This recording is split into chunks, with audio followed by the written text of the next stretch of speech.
Hello, welcome back. I've had some emails about the shotgun microphone video that we did last week. What people are asking is, could I do the same microphones in the studio? Because most of the studio comparisons we've done, we've had quite small differences between the sounds of all the individual microphones. But on the video we did in the office with the worse acoustics, the differences were much more extreme. It's a fair point, so I thought I'll assemble all the microphones and record the whole lot again, but this time in the studio, so you can hear if the difference here is less marked. One comment in particular said that the camera microphone should be put in the bin, and I must admit the sound of that was a bit of a surprise because I've never noticed it sounded quite that horrible before. So maybe it really objected to the sound that we got in the office. I also had another comment that asked if I could explain about the AKG 451 with the CK9 capsule a bit better. They'd Googled it and seen lots of pictures and it didn't quite make sense. And the images they'd found were a little bit contradictory. Which, to be honest, I can understand that. So I will explain that one at the end. But anyway, what we've got now is all the microphones we had last time. So the microphone that you're listening to me on now is our standard SM7B, the one we use for comparisons. And that's in its usual place, sitting here on the desk in front of me. Now, sitting immediately to its right, closer to the cameras, are the collection of mics. So this one here is the 416. I've taken the furry cover off that one. It got in the way a little bit and was a bit bright. So that's the 416. Next door to it is the Audio Technica, which is an 815, I believe, that I've got inside that one. Sitting next to that is the AKG C451 with the CK9. Extremely long capsule on the front. On the CK9, of course, the actual business end of the microphone, the capsule, is nearly 2 feet away from the front, and the front isn't at the same plane as the others. So what have we got? We've got the comparison microphone, the Dynamic Shure SM7B in its normal position. This is the microphone that you're hearing me on at the moment. Next to it, Sennheiser 416 in the Zeppelin style windshield. Next to that, the Audio Technica 815. That's a little bit longer, and that's inside, it's actually a Sennheiser windshield. And next to it, the AKG C451 with the CK9 capsule, and more on that a bit later. Sitting on top of the camera here is the microphone that comes with the camera when it was new, and it's supposed to be a short shotgun. In fairness, it's not a shotgun at all, really. It's far too short to be a shotgun, and it's pretty cardioid in its directional pattern. So that's the microphones that we've got under test in the studio with much better controlled acoustics.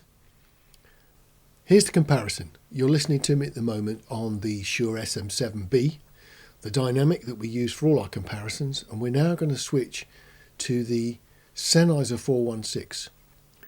We're now on the Sennheiser 416. So the 416 is a very common microphone. You see them about. They do a pretty decent job on most things, and they're very, very popular microphones. So let's switch again. We're now on the Audio Technica 815, and the 815 is a strange microphone. It can be powered, as it is at the moment, from 48 volt Phantom, but it also has an unscrewable end, and you can put in a 1.5 volt battery and use it without phantom power, which is quite handy. So let's switch from this to the final shotgun that we've got, the CK9 long capsule. The front of it is the same distance from the other two to my mouth. The distance probably about 600 millimeters, couple of feet. So we're 600 mil on this one, same on the other two. For fairness sake, the Shure mic is a tiny bit closer. I could move it further away, but then it would change the sound of my voice from the comparison that you've heard on some of the other videos. So we'll just go back just to make sure we can do it. So we have the CK9 long capsule. That's the one we're hearing at the moment, and we're now switching to the Audio-Tech 815, which is a mid-range length. It goes between the length of the CK9 and the slightly shorter length of the 416. And now we're on the 416, which is the popular one that everybody uses, and the 416 now going back to the Shure SM7B. So that's our comparison. Hopefully this has made some sense. For completeness sake, I'm now going to switch to that microphone on the camera. So here we go. We're now listening to me on the little microphone in the camera. Now I'm not sure if that's going to be a shock or not. It was a shock on the video the other day. I have to be honest to say I didn't expect the difference to be quite so extreme. So we've now gone through all these microphones, and hopefully you'll hear slightly less of a difference between them, I hope. What I will do is explain this CK9 microphone a bit more, because the question I got about that did make a lot of sense. So we'll have a look at that next. The CK9 is a bit unusual. Shotgun mics normally use an interference tube to reduce the level of sounds arriving at the microphone off axis, and normally it's a load of slots. The on-axis sound travels down the end of the microphone straight to the capsule at the other end. Sounds that come in from the sides have to pass through the sequence of slots, each one giving it a progressive phase difference. These all add up together and produce a cancellation effect. Now, this microphone is different. If you look carefully, so with this microphone, it has one slot down the side. The rest of its circumference is solid. There are no slots at all on the rear of this microphone. Just one long slot with a little perforated cover. And that operates in a slightly different manner to the others. The same net result, but what I've still not quite got my head around is the fact that there is no opening at all on this microphone on that side as I'm looking at it at the moment. And that leads me to the conclusion that part of the component of how this microphone works is pressure operation. Pressure operation is the physics behind an omnidirectional microphone. It doesn't matter which direction the sound comes from, the microphone is responding to changes in air pressure. On a conventional cardioid microphone, there is another access route for sound. Usually, if you look at something like an SM57, you can see it. There is a grill closer to the XLR end of the microphone. And that lets a small amount of sound in at that end of the microphone, not just from the front. Those type of microphones, the physics behind those is what they call pressure gradient.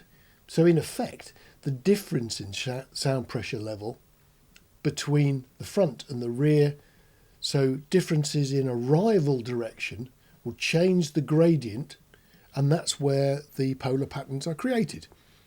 So a cardioid effect that reduces at the rear, it reduces at the rear due to cancellation effects. And that's what this microphone employs as well. So a combination of pressure gradient and direct entry of the sound versus no direct entry of the sound at all. So pressure and pressure gradient in one microphone. The two things get combined and you get the familiar low bar pattern, very similar actually to what you get in a conventional interference tube design, but it is a bit odd. Now, the microphone is very heavy. The microphone is extremely heavy. And if you used it conventionally, as in a screw-on capsule that you'd screw on the end of a microphone, physically it would be a bit frail. So the clever bit, and I'll just disconnect that, the clever bit on here is that if you look at this section of the microphone, that unscrews.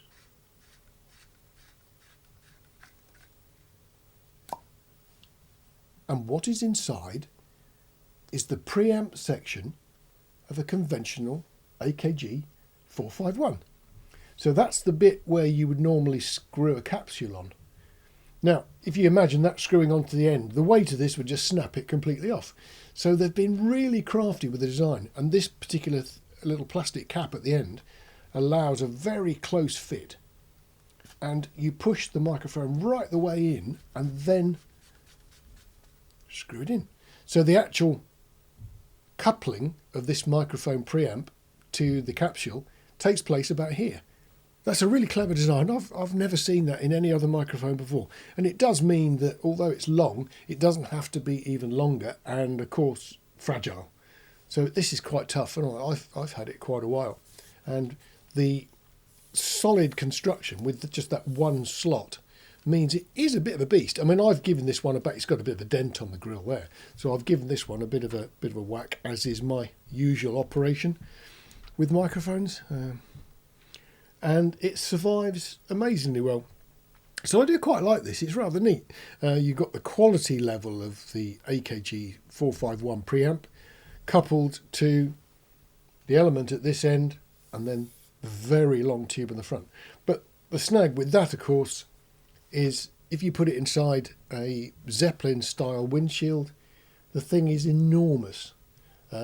It's heavy, and there's a fair amount of inertia there, so there's no way that you could move this quickly from direction to direction. That's taking a fair bit of pressure on my 2 fingers and thumb to do that. So if you turned these quickly, despite the rubber isolation mounts inside a windshield, there's a good chance that you could actually whack the housing, because this will lag as you turn it round. The housings themselves are quite light.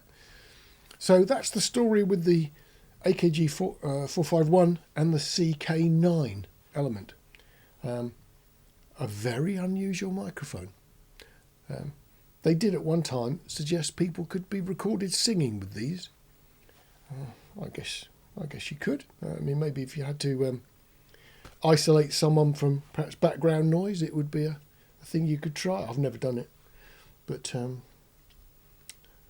they did suggest that as one of its uses.